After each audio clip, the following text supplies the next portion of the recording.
Bom dia, senhores. Vamos dar continuidade aos nossos estudos, encerrando aí a nossa apostila, falando sobre os BRICS, né?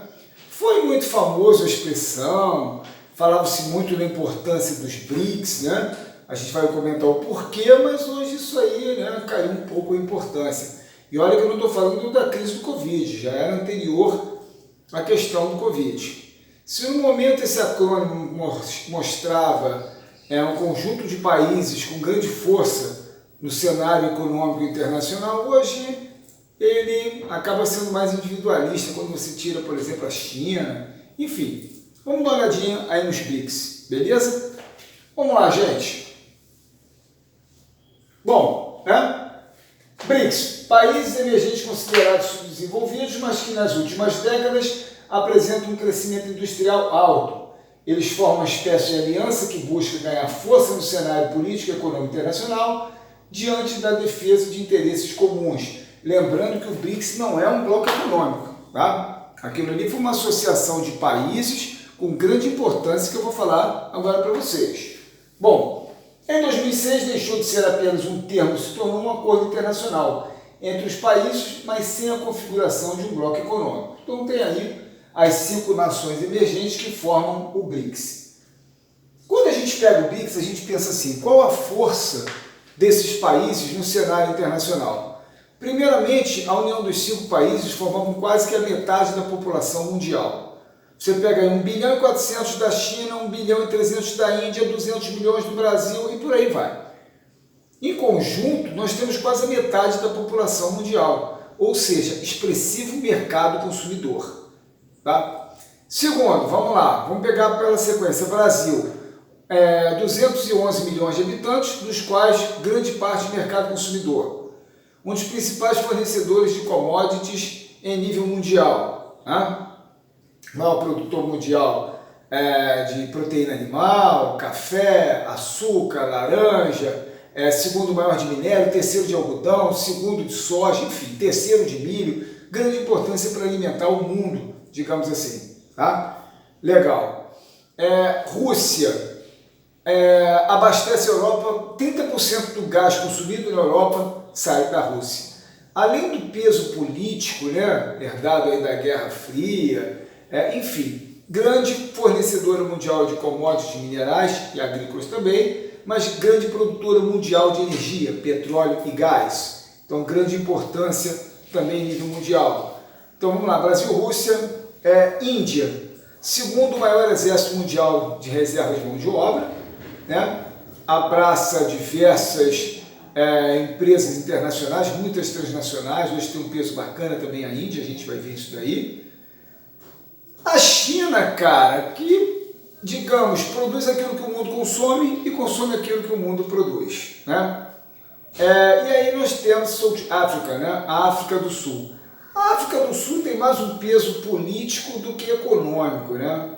A África do Sul entrou como um representante do continente africano, com uma certa pressão chinesa, né? Nós temos aí a África do Sul, beleza? Então esses são os componentes dos BRICS. Agora, temos também uma certa derrocada deles aí nos anos 2000. Quais? O Brasil, por exemplo. Primeiro tivemos a crise econômica mundial. 2008, estouro da bolha imobiliária nos Estados Unidos. 2010, a Europa, os países europeus anunciam sua recessão. Então, isso aí, cara, quando você tem uma recessão em nível mundial, você vai ter o que? A redução da venda de minério, de combustível, de petróleo, enfim. Então, isso tudo já causou um revés em nível mundial. Brasil. O Brasil sofreu por uma crise política que potencializou a nossa crise econômica. Tivemos aí o impeachment da Dilma, o Temer assumiu e teve que abrir o cofre também para não sofrer impeachment, né? Isso levou a uma grande instabilidade política no país, praticamente por 4 anos, 2 da Dilma, 2 do Temer. As denúncias de corrupção aí do governo do PT também afugentaram o capital externo, né? Não estou falando que houve, estou dizendo que está na mídia aí, né? Então nós temos aí todas essas questões que diminuíram o brilho, o poder do Brasil no cenário internacional. E a Rússia, com a questão da Crimeia, né? A crise com a Crimeia acabou levando a Rússia a sofrer sanções econômicas, a gente vai ver mais à frente, que também tirou o peso da Rússia no cenário internacional. E aí o BRICS acabou caindo um pouquinho por terra, e aí depois a gente falou muito nos PIGs, né?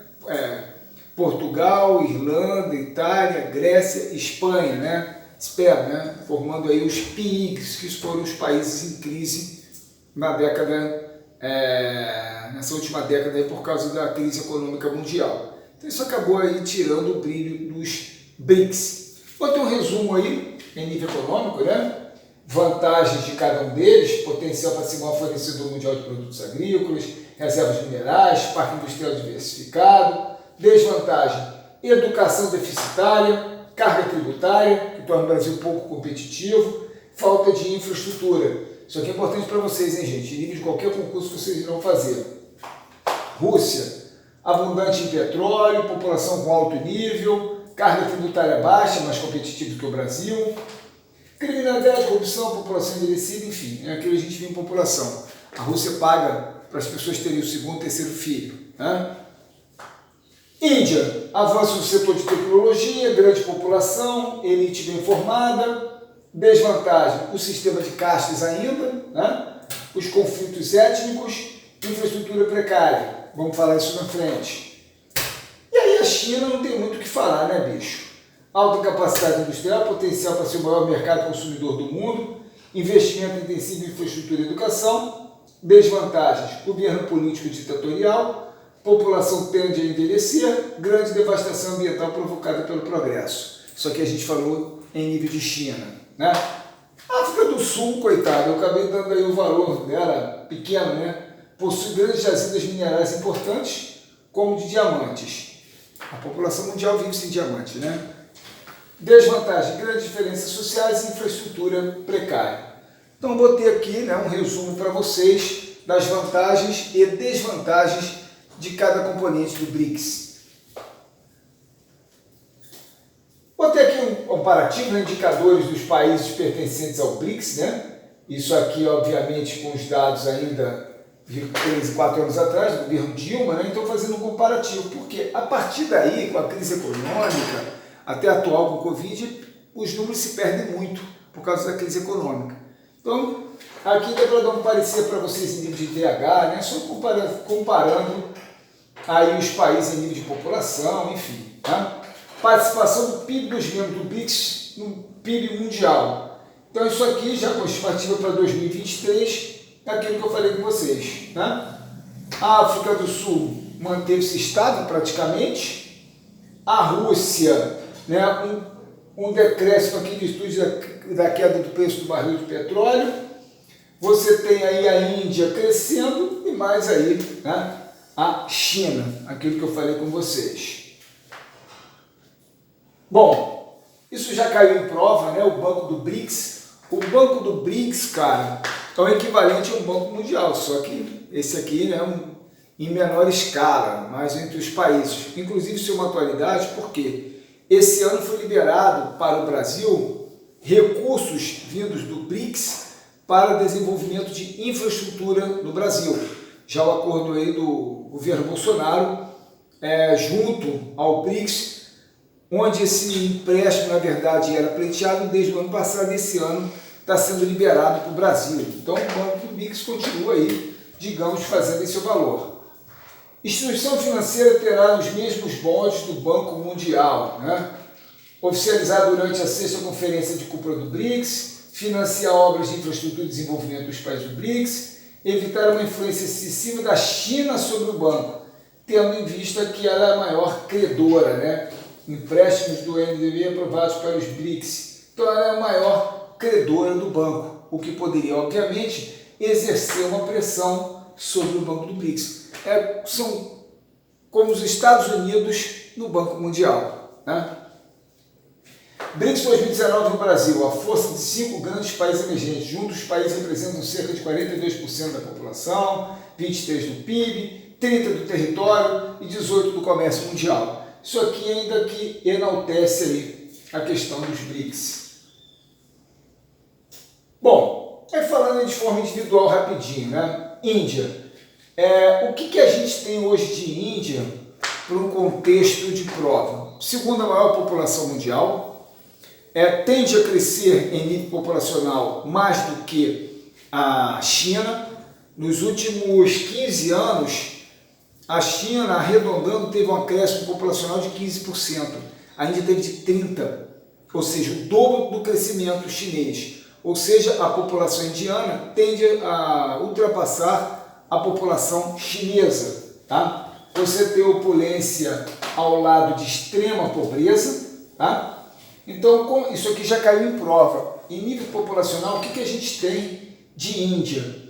Ela tem o segundo maior exército de reserva de mão de obra do planeta, muitos dos quais mão de obra desqualificada, ou seja, de baixa qualificação. Isso significa salários baixos, né? Baixo custo de se produzir na Índia, o que atrai empresas. Mas o que vem caindo em prova em relação à Índia é a qualificação profissional. Tá? Ela tem aí os maiores centros de call center do mundo, tendo em vista que a população fala inglês em virtude da colonização inglesa, né? Agora, bicho, a Índia, hoje, vem investindo em qualificação profissional. Você tem hoje, por exemplo, na NASA, estima-se que quase 30% dos funcionários da NASA sejam de origem indiana. Então ela tem hoje uma alta qualificação profissional. No passado, o que o governo fazia? Mandava técnicos para se especializarem no exterior. Só que muitos desses não voltavam. Isso ficou conhecido como fuga de cérebros, né? Que já caiu em prova, inclusive, isso. Agora, o que você tem hoje são as pessoas se especializando mesmo na Índia. Isso estão sendo absorvidos pelo mercado indiano. Já caiu em prova também, né? Você tem a região de Bangalore, hoje chamado de Bengaluru, que é o Vale do Silício indiano, como é chamado. Ali você tem centenas de empresas ligadas a alta tecnologias, produtoras de software.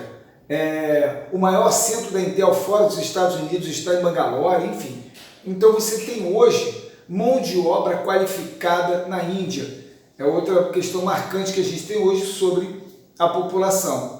Agora, obviamente, mantém-se aí o sistema de castas, né, gente? Ou seja, aquela separação histórica onde ocorre a perpetuação da pobreza. O sistema de casta é aquele que, para um cidadão ter um crescimento, ele tem que seguir o seu karma, ele precisa morrer e ser reencarnado digamos assim, numa espécie mais evoluída. Isso, de certa forma, permitiu ao governo o controle sobre a população. Por quê? A massa pobre da população acaba aceitando aquilo com resignação. Eles aceitam aquilo ali porque é o karma deles serem pobres, estarem vivendo naquele corpo, naquele momento. Isso dá um certo controle social. E perpetua a pobreza porque se você pega lá um Dalit, né, um pária, esses inclusive não podem prestar serviços diretamente a castas superiores. São varredores de ruas, coveiros, né? São aquelas pessoas, os chamados intocáveis.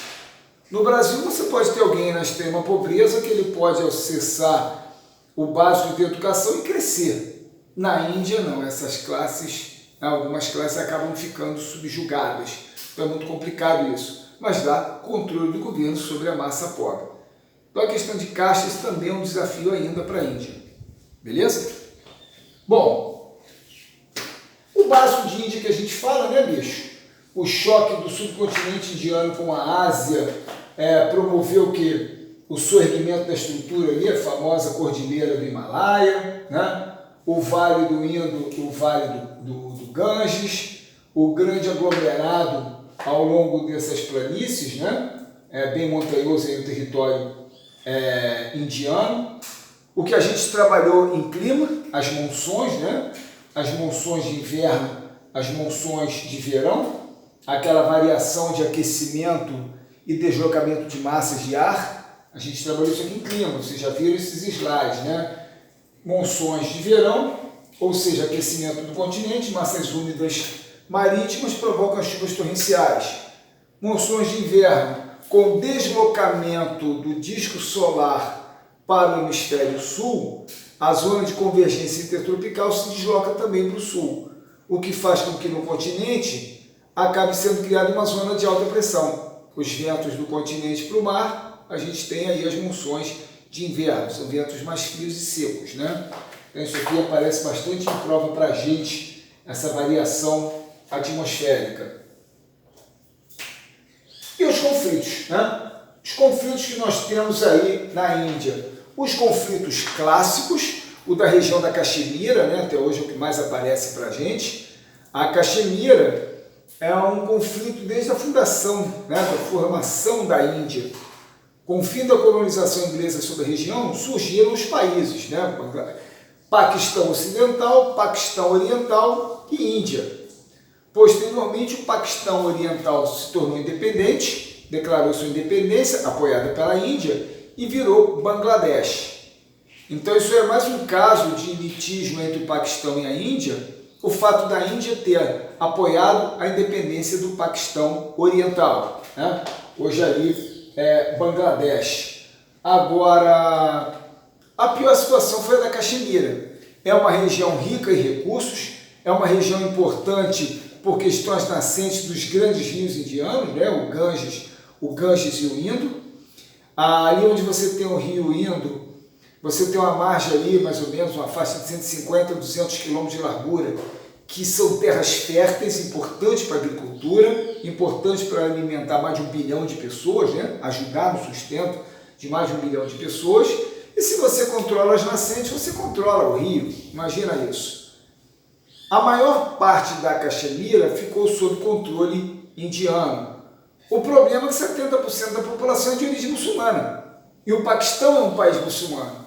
Então o que a população da Caxemira conclama é a separação da Índia para que ela possa ser anexada ao Paquistão. O que o Paquistão também conclama é o território, alegando que ali, pelo direito, seria do Paquistão. Já entraram em guerra 3 vezes, havia um medo dos países entrarem em guerra novamente e a guerra convencional se transformar numa guerra nuclear, tendo em vista que ambos possuem artefatos nucleares. A terceira vertente da Caxemira está sob controle chinês. Mas aí vai estar dentro da nossa aula de atualidades aí que a gente vai abordar isso daí, porque inclusive no início do ano nós tivemos soldados indianos que morreram em confronto com soldados chineses, né? Na região da Caxemira, disputada ali entre a Índia e a China. Mas de forma clássica aqui para a Índia, a disputa seria da Caxemira com o Paquistão. O outro movimento separatista que nós temos, que fica ao sul da Caxemira, que é a região do Punjab. Ali é onde você tem a maioria Sikh, né? A seita Sikh. O Sikhismo é uma simbiose entre o hinduísmo e o islamismo. É inclusive uma seita que prega a tolerância, né? Para o crescimento do indivíduo, você vai a partir do autoconhecimento. O próprio, digamos, jargão deles, o slogan deles, né? Trabalhe arduamente e divida o que você conseguir. Então a política deles é bem legal. O problema é que, mesmo dentro de um movimento pacifista, você sempre tem alas radicais. E aí a ala radical dos Sikhs, o que eles fizeram? Tomaram o templo dourado, né, da religião do Punjab. E ali, bicho, quando eles invadiram e tomaram o templo dourado, eles pressionaram, exigindo do governo indiano, a independência do Punjab, que sob forte pressão, né, a primeira-ministra Indira Gandhi, obviamente, foi obrigada a, digamos, intervir junto àquele levante Sikh, né, acionando o exército que atacou o Templo Dourado. Ali você tem o Templo Dourado de Amritsar, né, o Templo Dourado de Amritsar. Como os soldados invadiram o templo e usando botas e armas, isso provocou uma profunda ira dos seguidores dos Sikhs contra o governo indiano, contra a Indira Gandhi, o que levou ao seu assassinato. Os próprios guarda-costas da Indira Gandhi, 2 deles eram Sikhs, e ela não quis afastá-los com medo de aumentar, digamos, o repúdio contra ela. E aí, em um determinado dia, 2 dos seus seguranças deram 30 tiros nela. Obviamente, né, isso aí levou à morte, estima-se que 1.700 pessoas teriam morrido após o assassinato dela em represália aos Sikhs depois desse processo. Então o que a gente tem ainda é uma região latente onde os Sikhs conclamam a sua autonomia, a sua independência. Obviamente que o governo indiano não concede isso, né? Também áreas ricas em recursos, enfim. Então, está ali o tempo do lado de Amritsar, né? Os seguidores da seita Sikhs, e o resumo aí para vocês, né? Os Sikhs lutam pela independência e pela formação do estado do Calistão, né? Que obviamente não dariam isso, né? Bom, tem aí o resumo para vocês do Punjab, da Caxemira. E aí, como eu falei com vocês, Bangalore, né, que hoje pelo dialeto local seria Bengaluru. Então, dentro daquele quadro de pobreza, de miséria que a gente encontra, né, na Índia, nós temos aí um centro tecnológico importantíssimo, desenvolvido, né, com seus prédios futuristas, essa imagem aqui, inclusive, que já caiu na prova da antiga UFRJ, enfim. Aí a Intel que eu falei com vocês. E aí eu vou ter um comparativo, né, das vantagens para o capital estrangeiro entrar na Índia.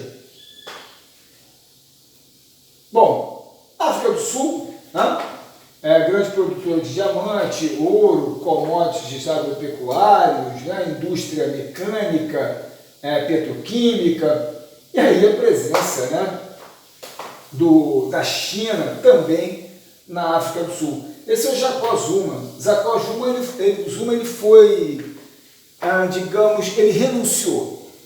Nós tivemos aí 8 anos de governo do Mandela, o Zuma também governou a África do Sul por 2 mandatos, mas envoltos em escândalos e processos de corrupção, digamos assim, ele foi pressionado e teve que renunciar. As besteiras, tipo assim, ele gastou milhões de euros reformando o seu sítio particular no interior, enfim, escândalos e processos de corrupção, ele renunciou ao governo, mas ainda aqui com a China. Agora, bicho, o histórico da África do Sul é bem interessante em virtude do apartheid. Então você tem aqui a cidade do Cabo, né, uma cidade moderna, bonita, você tem ali as formações. Agora, o que nós temos atrás dessas formações? Ali, um antigo bantuzão. Né? Então, isso aqui é a visão que o turista tem, tá? O estrangeiro tem da África do Sul, da cidade do Cabo. E aquela vertente que era o antigo bantuzão. Os bantuzões eram as antigas áreas destinadas à população negra do país. Então, as cidades sul-africanas eram locais para brancos. O processo de segregação racial instalado em 1948, né, pelo Partido Nacionalista, que assumiu o governo da África do Sul, depois da ruptura total política, né, com o Reino Unido, o que nós tivemos ali foi um sistema de discriminação entre brancos e negros. Né? Então, praticamente era inacessível o ensino universitário para negros, a proibição de casamentos intrarraciais, promoção para negros, melhores cargos nas empresas para negros. Aí aquela história toda que você já conhece, né? Banheiros para brancos e negros, bancos para brancos e negros, né? Praias para brancos e negros, bebedouros para brancos e negros, enfim, né? Cuidado, né, com nativos, enfim. Então a gente tem aí toda aquela questão da violência implantada contra os negros. Essa aqui foi a imagem que foi início, digamos assim, para o fim do apartheid. Isso aqui é uma imagem que marcou o massacre de Sharpeville, que era mais um bantuzão, né? Estima-se que 20.000 sul-africanos se uniram numa manifestação pacífica contra a lei do passe. A lei do passe era aquela que obrigava todo sul-africano, negros, óbvio, né, a carregar uma caderneta, indicando ali por onde eles poderiam se deslocar dentro do país. Então isso aí dava o controle do governo sobre toda a população negra, porque não poderia ser pego fora daquela área se estivesse dentro da caderneta. Inclusive havia toque de recolher, né? Os negros não podiam estar dentro das cidades depois de 8, 9 da noite, enfim. E essa manifestação pacífica, que inclusive tinham crianças à frente, né, com cartazes pedindo paz e fim da política segregacionista sul-africana, quando eles chegaram próximo à barreira policial, os policiais abriram fogo, né, 69 morreram, 180 foram feridos no massacre de Sharpeville. Ele é marcante porque essas imagens conseguiram vazar para o mundo. Um fotógrafo que fazia cobertura, negro, óbvio, um jornal para negros, ele fotografou o massacre, ele tirou o filme, enfiou dentro do sapato e botou um outro filme dentro da máquina. Obviamente os policiais tomaram a máquina fotográfica dele, mas ele escondeu o filme, esse filme foi divulgado, obviamente ele teve que se esconder depois disso, e aí quando essas imagens chegaram ao mundo, aumentaram as sanções econômicas, né, e boicote contra a África do Sul. E aí essas sanções e boicotes acabaram promovendo o quê? A estagnação da economia sul-africana. Tá? Então o famoso massacre de Sharpeville, inclusive, foi decretado pela ONU como o 21 de março, né, o dia contra a discriminação racial.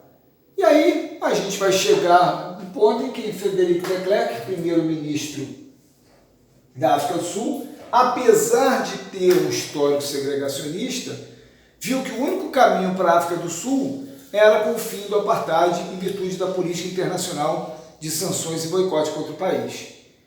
Então ele costurou um acordo em que ele conseguiu acabar com o apartheid e libertar Nelson Mandela, né? Mandela, né, sem necessidade de apresentações, né? E aí com esse processo eles dividiram o Prêmio Nobel da Paz, por terem conseguido acabar com o sistema do apartheid de 48 a 94. Mandela foi candidato na primeira eleição multirracial do país, foi governante do país por 2 mandatos. Mas, bicho, mesmo com o fim do apartheid, nós temos ainda um nível de violência, de pobreza, de desigualdade social muito grande ainda dentro da África do Sul. Tá? Mas, como eu falei com vocês, seria um peso político ter um representante africano no BRICS. Tá? Bom, Rússia, né? Quer dizer, está entre os 3 maiores produtores mundiais de petróleo, né? Rivaliza ali primeiramente com a Arábia Saudita, agora com os Estados Unidos, a segunda, a terceira posição na produção, abastece com 30% de todo o gás da Europa, importantes recursos minerais, além de produção agrícola também no país. Herdou, né, o poderio bélico da ex-União Soviética e também aquela política, digamos assim, com aqueles países que foram inimigos dos Estados Unidos. Então você vê hoje a Rússia, ela acaba na geopolítica internacional contrapondo os Estados Unidos. É aliado do governo chinês, é aliado do governo sírio, é aliado do governo do Irã, digamos assim, mais a China, né? Mas também tem, digamos, um alinhamento com a Coreia do Norte, enfim. Então ela acaba tendo um peso muito grande hoje no cenário geopolítico em virtude dessa, digamos, de contenção que ela tem com os Estados Unidos, da política internacional dos Estados Unidos. Como eu falei com vocês, né, grande produtora de petróleo, gás, recursos minerais, produtos agrícolas, pai do famoso AK-47, que você vê nas mãos aí no mundo inteiro, a arma mais produzida, comercializada e contrabandeada do mundo, né? Então a Rússia, ela tem esse peso, 17 milhões de quilômetros quadrados, o dobro do tamanho do Brasil, e com riquezas distribuídas em todo o seu território praticamente, né? Bom, o que derrubou um pouco a Rússia, além da queda do preço do barril de petróleo, uma coisa é você ser o primeiro e segundo maior produtor mundial de petróleo com um barril a 110 dólares. A outra é com um barril de petróleo a 30 dólares, como nós tivemos alguns anos atrás. Isso mexeu na economia russa, óbvio. Além disso, a questão da Crimeia. Então, lembrando que a população da Ucrânia pressionava o governo para que esse deixasse a CEI, a Comunidade dos Estados Independentes, né? O bloco surgiu com o fim da União Soviética, e que ele se alinhasse à União Europeia. O problema é que o governante era ligado à Rússia e a pressão fez com que ele, deixasse o governo e fosse para a Rússia, para que o governo pró-Europa assumisse. Só que a Crimeia, mais de 50% da população da Crimeia é de origem russa. Aquele processo de russificação do espaço, a população russa que ocupou aí a Crimeia no período aí da Segunda Guerra Mundial. Beleza. Então eles possuem os vínculos, laços com a Rússia. E com a política da Ucrânia de se afastar da Rússia e se aproximar da União Europeia, o que nós tivemos foi a Crimeia anunciando a sua separação da Ucrânia, que obviamente teve intervenção do governo ucraniano e logo entraram em choque com rebeldes crimeios. E o auge da crise foi quando os rebeldes crimeios atingiram com um míssil um avião de passageiros. Em torno de 200 pessoas morreram nesse ataque, eram civis, crianças e tudo mais. Os russos colocaram a culpa nas tropas ucranianas, mas obviamente quem fez isso foram os rebeldes e com equipamento russo, que a Rússia negou. E aí, bicho, esse processo acabou gerando sanções econômicas contra a Rússia. Então foi uma questão geopolítica aí que também tirou o brio da Rússia perante o BRICS. Vou ter um resumo aí para vocês, ali na Crimeia, você tem a base naval de Sebastopol, que é a principal base militar russa com acesso a águas quentes, tirando o mar da Sibéria. A principal frota russa está lá no mar do Japão, lá em Vladivostok. E por ali, pela Crimeia, pela base de Sebastopol, além do Negro, atravessando o Estreito de Bósforo e Dardanelos, ali na Turquia, ele alça o mar Mediterrâneo. Então é uma base militar muito importante da Rússia ali na Crimeia. Coloquei o resumo aí para vocês, dos conflitos, dos navios, enfim, os eventos que a gente tem ali. Vou citar só o último, Em 2010, Rússia e Ucrânia assinaram um acordo para a prorrogação por 25 anos da permanência da frota russa no Mar Negro, na Crimeia, com a possibilidade de estender por mais 5 anos. Outra coisa, bicho? A Ucrânia depende também do gás russo. O gás consumido na Ucrânia, boa parte dele também vem da Rússia.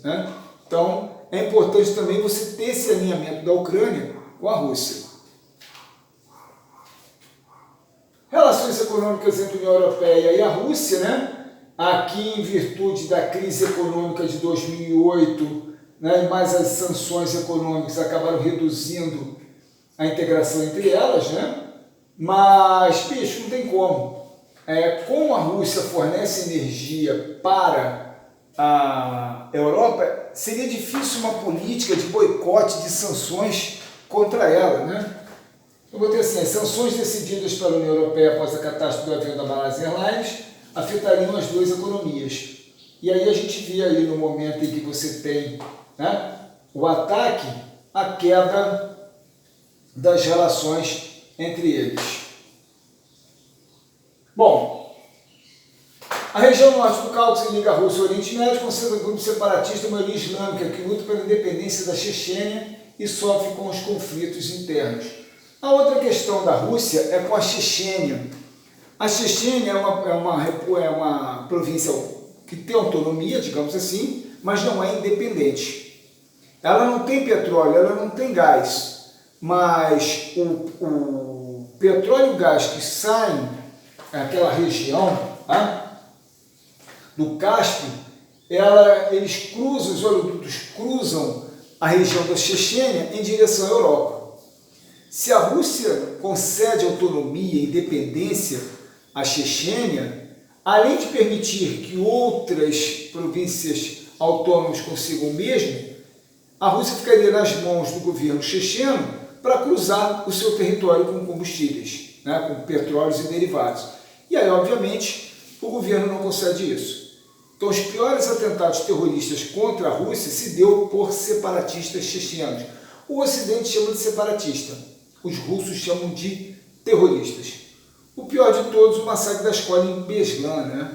Mais de 300 pessoas morreram num atentado onde os terroristas chechenos invadiram uma escola, minaram uma escola e, enfim, houve um incidente que, pelo que a gente sabe, né? Uma das bombas acidentalmente explodiu, o exército invadiu a escola, o que nós tivemos aí foi um massacre em que mais de 300 pessoas morreram, das quais mais de 200 eram crianças. Então nós temos esses eventos dos terroristas chechenos que conclamam a independência da Chechênia, que obviamente não terão, né? Então nós temos aí a questão dos conflitos que vem ocorrendo. Cara, essa semana nós tivemos conflitos aí na região ali de Nagorno-Karabakh, mas isso não vai cair na prova para vocês não. Isso aí é assunto para o ano que vem, a prova de vocês já está pronta, vocês vão ser aprovados, vocês vão ficar sabendo disso só pela mídia. Isso é para o ano que vem, tá? Bom, e aqui uma charge que já caiu em prova. A Rússia buscando recuperar a sua influência nas antigas regiões que no passado formavam a União Soviética. E aí, no final, a China, né, cara? A China, como nós vimos, é praticamente um país à parte, né?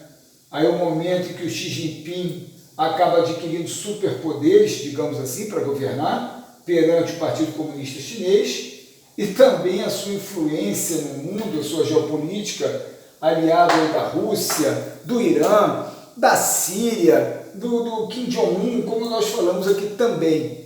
Isso aí, você além do poder econômico da China, você ainda tem a presença dela também na geopolítica. E hoje marcante aí com a guerra, né, do protecionismo aí com os Estados Unidos na figura do Donald Trump.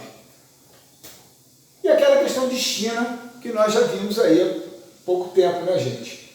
É a maior população do planeta, maior exército de reserva de mão de obra do planeta, com essas lojinhas aqui que poderia ser em Araruama, Cabo Frio e Nova York, que são bem parecidas, e um dos desafios da China que ainda é aí a grande pobreza, pelo menos 300 milhões que vivem aí na linha de miséria, tá?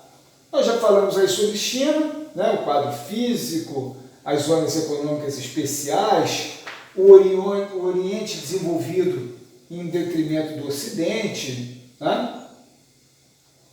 E aí os grandes investimentos que a China vem realizando para se tornar a maior potência econômica e militar do planeta. Então, onde que a China aparece para a gente? Em vários assuntos dentro da geografia. Investindo em infraestrutura, né? Portuária, ferroviária, de transporte em si, a famosa nova Rota da Seda, né? Um projeto de alguns anos atrás, onde falava-se investimentos de até 40 bilhões de dólares, aumentando o sistema de comunicação entre a China e os outros países, estradas, rodovias, ferrovias, hidrovias, portos, enfim. Né? Hoje é o maior operador de TGVs do mundo, inclusive com uma linha ligando a China até Moscou. O projeto é conectar a China a Moscou. É o país hoje que mais investe em energia alternativa, por necessidade, né? É o país que vem investindo pesadamente em educação. É o país que, depois dos Estados Unidos, mais investe também percentual do PIB em defesa. E é o país que vem comprando o mundo, digamos assim, né? Chineses no topo, países que mais fizeram fusões e aquisições no Brasil em 2017. De longe, né, a China em relação ao segundo candidato, aí, que é o Canadá. Isso aí prevalece em 2018, 2019, também, 20 também parado. Mas esse é um pouquinho do panorama aí da China. Obviamente eu não vou falar de Brasil, né? Brasil é quase um caso à parte, tá? A China, a gente tratou do assunto sobre a questão do histórico chinês, né, da revolução, do grande salto adiante, né, a questão da fome que assolou milhões de pessoas, 30 milhões que morreram de fome no grande salto adiante, enfim.